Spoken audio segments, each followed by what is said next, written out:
Sun Tzu is a great Chinese general, and Sun Tzu really tried to focus his book, The Art of War, which is probably one of the foremost texts in regard to leadership, on three major things. Number one was strategy.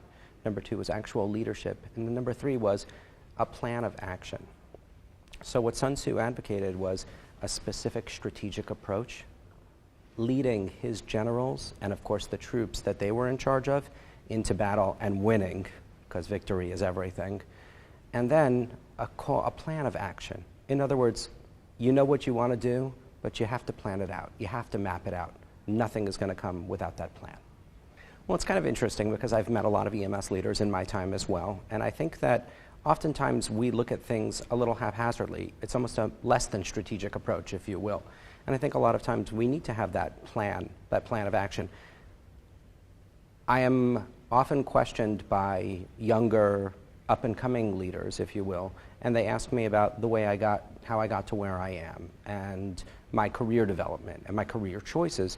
And some of the times when I speak with them, I say to them, you have to have a plan. You have to, as epidemiologists say, you have to work the plan. You have to find yourself a mentor, and then you have to, have that call for action. But I often tell them, don't get too locked in.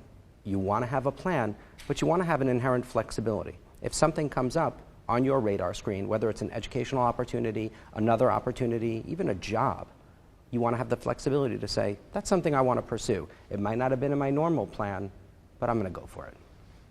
I did recently attain a high-level position in the Pennsylvania Department of Health. I think sometimes people don't realize that when you attain a certain position, a high-level position, you have to sometimes take a step back. Look around. See who you're supervising. See who supervises you. Get the lay of the land. But a lot of times, it's that half a step back, it's that moment in time where you can really help develop goals and objectives for yourself in order to move forward. I think when I look at Sun Tzu, I look at it and don't look at it as recreational reading, because we all do that. But I look at it more as I need to learn something new every time I read The Art of War. I want to try to draw a lesson out of it. And I think some of the lessons are very, very easily applicable, while some of them take some thought. And that's the trick. Some are easily applicable, some take some more thought. And you need to think about them more and then act upon them.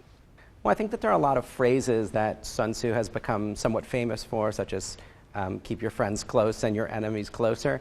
And what I plan to do during the presentation is to take some of these phrases and to show EMS leaders and EMS leaders to be what Sun Tzu meant in a modern context. So I think that there are a lot of leadership texts out there that you could choose to draw from, but people know Sun Tzu. They know The Art of War. They know how victorious he was. And you can take those lessons that are thousands of years old, and totally operationalize them as an EMS leader.